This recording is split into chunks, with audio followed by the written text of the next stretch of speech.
Good evening and welcome. You're watching NewsBreak with me, Sanket Upadhyay. Mann Ki Baat, the monthly program, radio program of the Prime Minister, which began in 2014, has now completed 100 episodes, or is about to complete 100 episodes. It has been a long journey for this radio program. The government believes, as well as various change makers believe, that this is actually a game changer.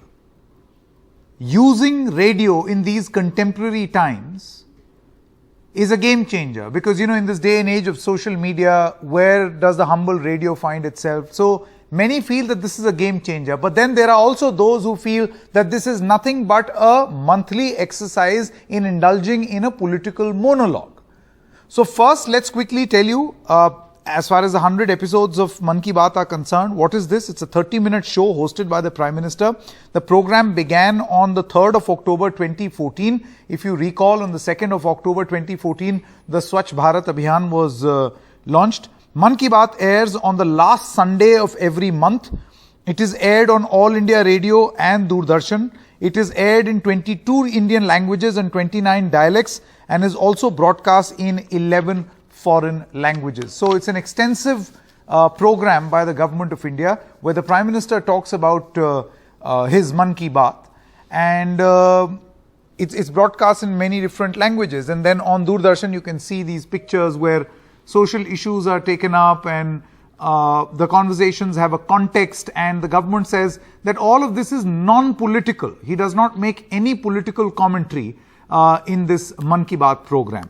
Now, a survey was done according to IIM Rohtak, and in their study they said that 1 in 4 Indians listen to Mann Ki Baat regularly.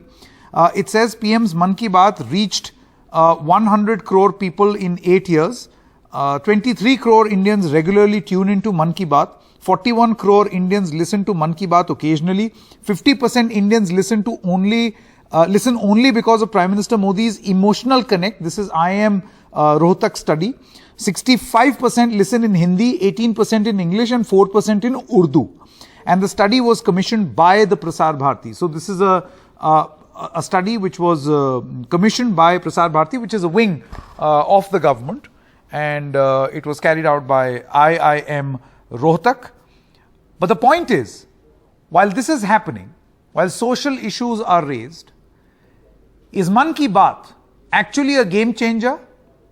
Or is this the Prime Minister's monologue? Let's quickly introduce our guests this evening. I have Mr. Harish Bhimani, and he needs no introduction. The quintessential voice, if all of you have watched the Mahabharat, the voice of Samay is with us. Thank you very much, Mr. Bhimani, for joining us. We also have Supriya Shinate, National Spokesperson of the Congress Party, and Sanju Verma, National Spokesperson of the BJP. If you don't mind, Ms. Verma and Ms. Shinate, I would like to begin with the Samay first.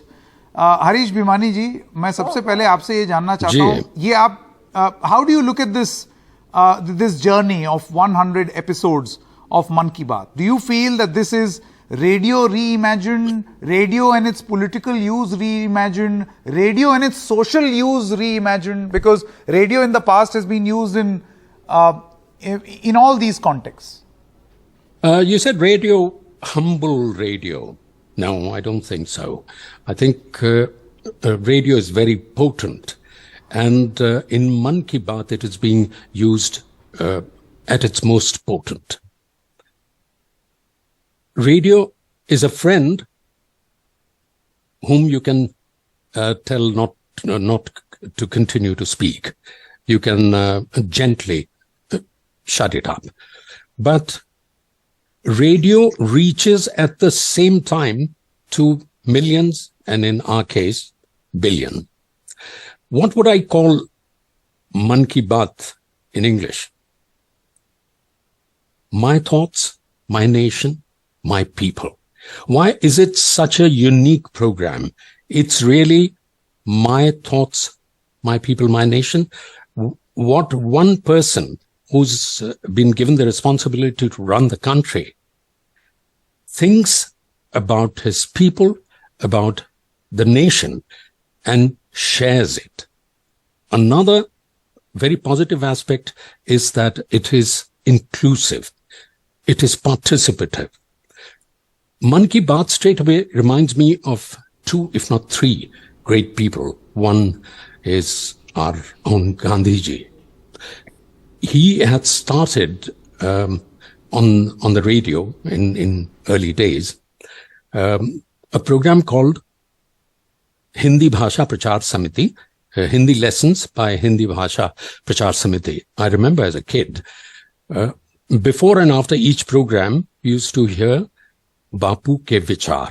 You know, एक अच्छा विचार बापू का हमें सुनाया जाता था. But again, it was one way. You had to look up to Bapu. You looked up to Bapu and you were reminded of a good thought, a quotable quote. Another were his daily prayers. He never missed his daily prayers, and people came. So to that extent, it was inclusive. Unfortunately, technology didn't allow, although he could have used the radio for the prayers.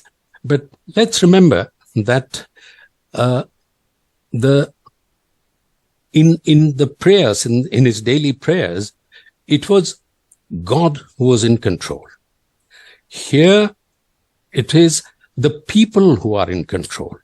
And people are discussing with the CEO of the country what they think and what can be done, what has been done. So, it's truly Vasudhaiva Kutumbakam or Bharat Ek Kutumb, which is talking about that family's future. 100th episode, I think all are to be congratulated. The nation at large has to be congratulated. Right. And absolutely, nobody had done this. Nobody had thought that it'll come to this pinnacle. Sanju Verma, spokesperson of the BJP, how do you look at this? I mean, of course, it's not the first time that the BJP has faced criticism, or Mann Ki Baat has faced criticism, but 100 episodes, I mean, what will you say? Sanket, I agree with some of the pertinent points made by Harish Bhimani on your show.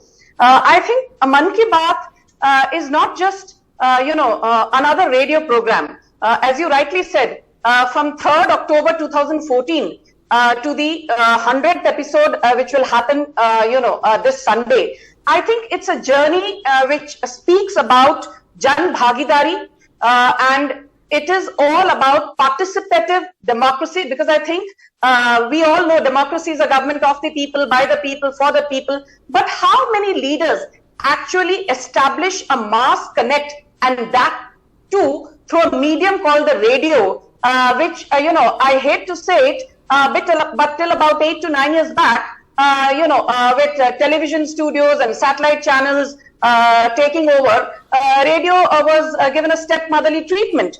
More importantly, I just want to say one thing.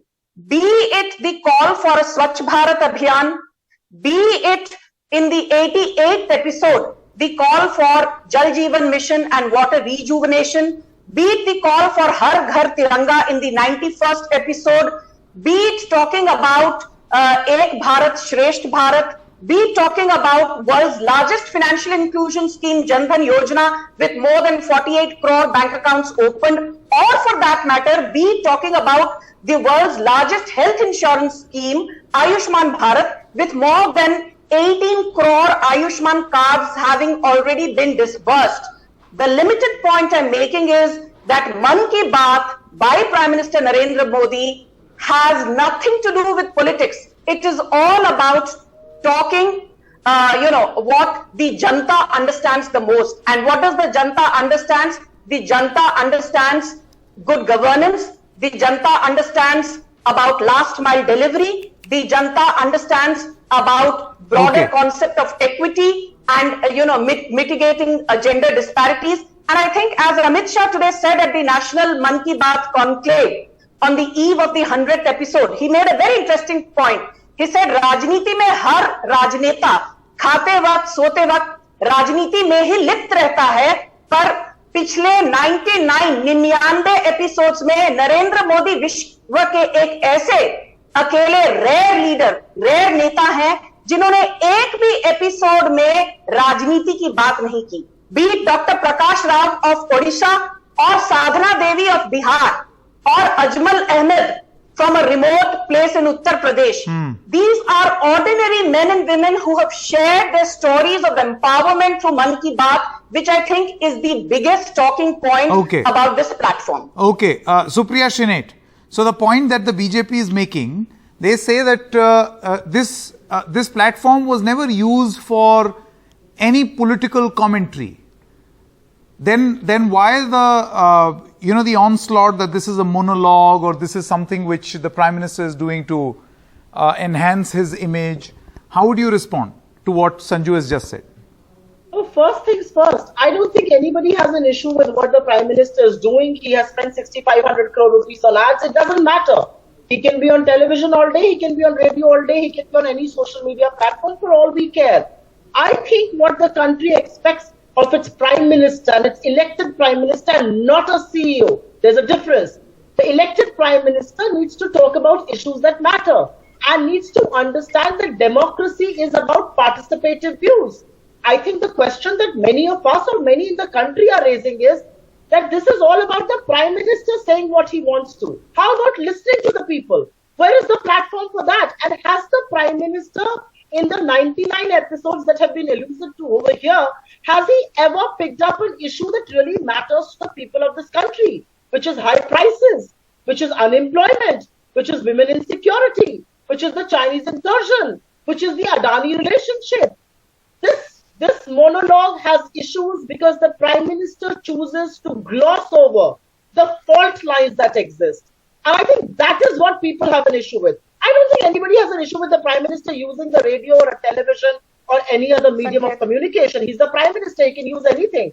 I think the people have issue because it's the monologue. It's the fact that the voices of the people are drowned when the Prime Minister is just doing this one-way conversation. And I think politicians at large, not just the Prime Minister, but everybody else, each one of us, no, crosstalk, please. One by one. Everybody has had their say. I'll have to. She spoke for 5 minutes. She's still not satisfied. I will give her my time. No. Nobody gives anyone that. Rambled on. Including the Prime Minister. Rambled on, madam. Needs to start listening to people. That is not happening. We have forgotten to listen to people. And that is what the Bharat Jodo Yatra is digressing from the topic. Okay, I'm going to have to. This was a short discussion where we were able to accommodate all views. Thank you very much for joining us. We also have with us right now Deepa Malik. She was part of today a conclave was held. And the various people who were mentioned in the Mann Ki Baat were also invited as guests. And one such guest was Deepa Malik. Ms. Malik, thank you very much. You made the audience hear a short clip of the Prime Minister. What was that about? That is the 24th episode of Mann Ki Baat, where Honorable Prime Minister Sir had applauded the achievements of Paralympians who did so well at Rio Paralympics, Summer Paralympics 2016. And it's because of his mention, and it was that clipping, because I was a panelist on Nari Shakti, and I wanted the audience to just remember that part where he spoke about Paralympics, but he was more focused on speaking about the women participation.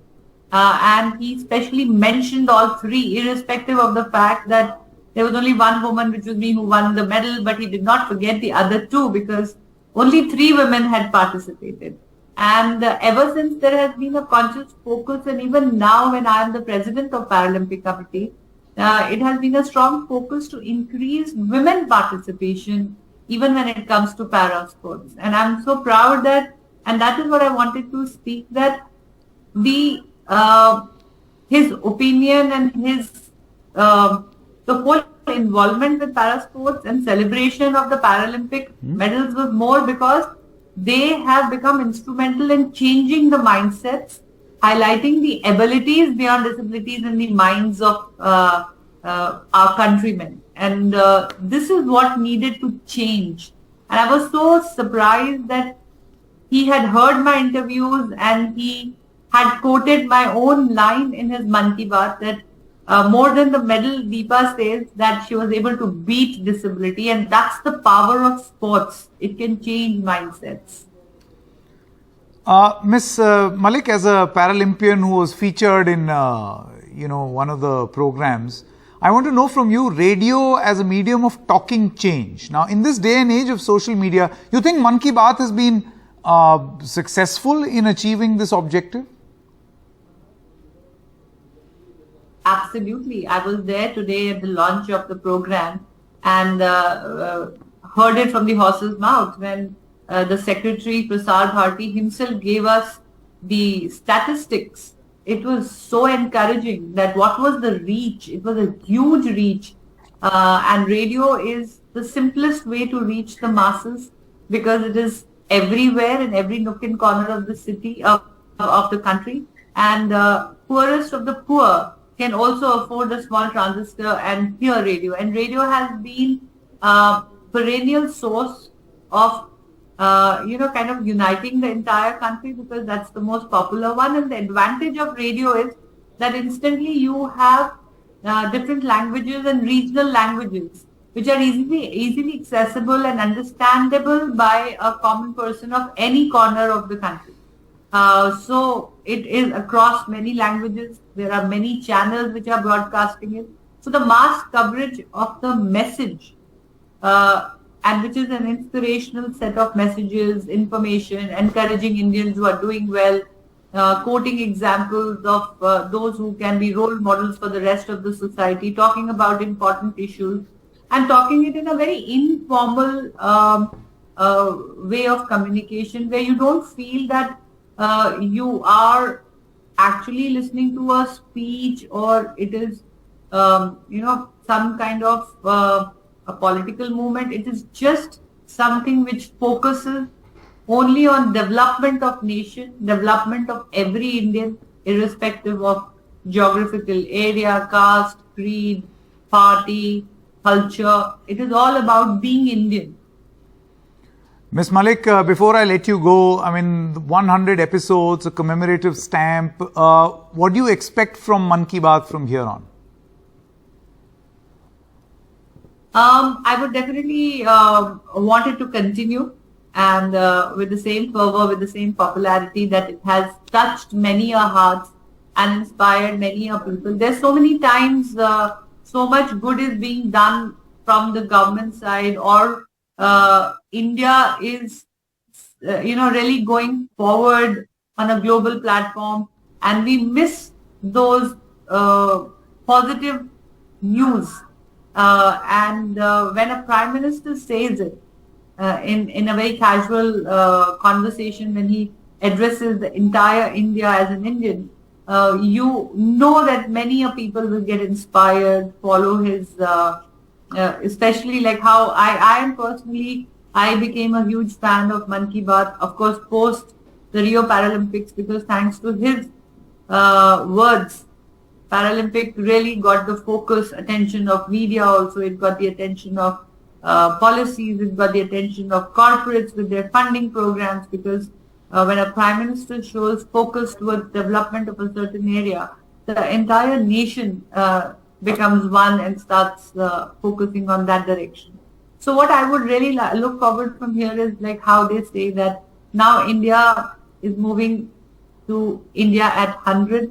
And with this Mann Ki Baat at 100, we definitely want India at 100 also to be more inclusive, more financially, economically independent, be in one of the top countries of the globe, and have more proud in being Indian.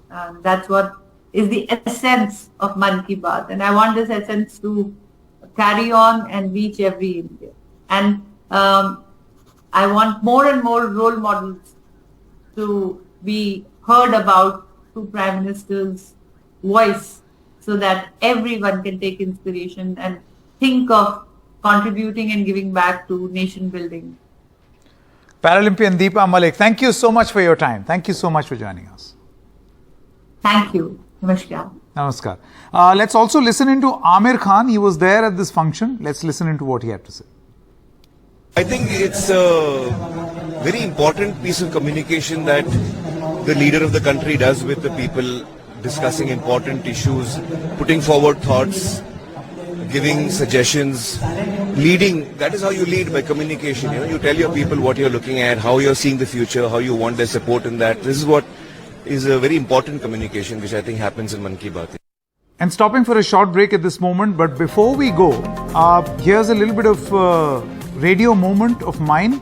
Just restored my grandfather's old radio, which is a 1968 radio manufactured by Philips India, model number 15RB487. So we leave you with pictures of this radio. It sounds amazing. Gurbaz had no answer to that, was committed to play that stroke. Asking his partner whether should I take the referral or not. It looks like the non-striker was convinced and Gurbaz walks back. So the very first delivery which Wood sent in, Gurbaz had no answer to that, was committed to play.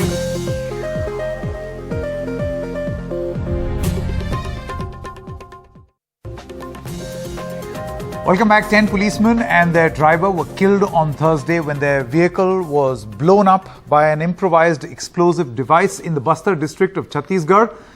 Policemen were returning from an anti-Maoist operation that was launched after intelligence inputs. The Maoists used a powerful 50-kilogram improvised explosive device that left a massive hole on the road and uprooted trees. The policemen of the District Reserve Guard, or the DRG, were travelling in a rented minivan, adding that the commuter vehicle that offers no ballistic protection may have been flung at least 20 feet by the force of this explosion. Let's listen in to this ground report. लंबे समय के बाद दंतेवाड़ा में एक बार फिर से माओवादियों ने टीसीओसी के समय में एक बड़ी घटना को अंजाम दिया है। दरअसल बताया जा रहा है कि डीआरजी के कुछ जवान ऑपरेशन पर निकले थे। कहीं पे माओवादियों के इकट्ठा होने की सूचना मिली थी, जिस आधार पर लगभग 30 से 40 की संख्या में डीआरजी के जवान, एक नंबर के जो दंतेवाड़ा के हैं, अलग अलग टुकड़ियों के, वो अपने एक ऑपरेशन पर निकले थे, जहां माओवादियों की नक्सलियों से मुठभेड़ हुई और मुठभेड़ के बाद एक घायल नक्सली को भी लेकर वो लौट रहे थे। अलग अलग वाहनों की सहायता से जब ये डीआरजी के जवान लौट रहे थे तो अरनपुर थाना क्षेत्र के अंतर्गत यहाँ पहुँचे हुए थे। अरनपुर का ही ये इलाका है और इस सड़क में जैसे ही उनकी गाड़ी यहाँ पर पहुँची, माओवादियों ने पहले से यहाँ पर बारूदी सुरंग प्लांट कर रखा था और जैसी गाड़ी यहाँ पे पहुँची तत्काल उन्होंने ब्लास्ट कर दिया। ये ब्लास्ट इतना बड़ा बताया जा रहा है। अभी बस्तराजी सुंदरराज पी से भी हमारी बातचीत हुई तो उन्होंने बताया कि लगभग 40 किलो बारूद का इस्तेमाल लगभग यहाँ पर किया गया होगा, जिस तरह से ब्लास्ट हुआ है। आप देखें कि गड्ढा कितना बड़ा हो गया है और इसकी चपेट में आने वाली वाहन, यहाँ से इसके टुकड़े लगभग 100 से 150 मीटर तक फेंका गया। फॉरेंसिक की टीम अभी यहाँ पर पहुंची हुई थी। उसने मीटर से जिस तरह से नापजोख किया, उससे जो चीज़ें निकल कर सामने आई कि जो वाहन में सवार 10 डीआरजी के जवान और एक वाहन का चालक था, उसके 100 यहाँ से 150 मीटर तक दूरी तक फेंकाए थे और साथ ही साथ यहाँ से लगभग 100 मीटर की दूरी पर गाड़ी का इंजन फेंका गया है। और इसके साथ ही साथ यहाँ पर आप देखें कि गाड़ी की स्थिति इतनी बुरी तरीके से हो गई है कि इसमें सवार एक भी जवान नहीं बच पाया। हालांकि जो जवान हैं उनके हथियार सारे रिकवर कर लिए गए हैं। अमूमन ऐसा देखा जाता है कि जब भी इस तरह की घटनाओं को माओवादी अंजाम देते हैं तो सबसे पहले वो जवानों के हथियार लूटने की कोशिश करते हैं। पीछे उनके साथ में लगभग 3 से 4 की संख्या में और भी वाहन थे जो इस चपेट में नहीं आए विस्फोट के, और उन्होंने विस्फोट के तत्काल बाद फायरिंग भी की। यदि माओवादी आसपास होते भी तो उनका वो यहाँ से हथियार लूटने में कामयाब नहीं हो पाते। तो ये वाहन के परखच्चे हैं। इसके साथ ही साथ वाहन का इंजन यहाँ से लगभग 150 मीटर की दूरी पर फेंका गया है। घटना के तत्काल बाद मौके पर बस्तर के आईजी सुंदरराज पी और दंतेवाड़ा के एसपी सिद्धार्थ तिवारी भी पहुंचे थे और फॉरेंसिक की टीम भी पहुंची हुई थी और उन्होंने सभी ने मौका मुआयना किया है। जांच की जा रही है कि आखिर चूक कहां पर हुई। कई बातें निकल कर आ रही हैं। ये भी बताया जा रहा है कि यहाँ से कुछ ही देर पर दूरी पर ग्रामीणों का जो आमापंडुम कार्यक्रम होता है वो हो रहा था, जिसमें कि ग्रामीणों के द्वारा आने जाने वालों को रोका जाता है।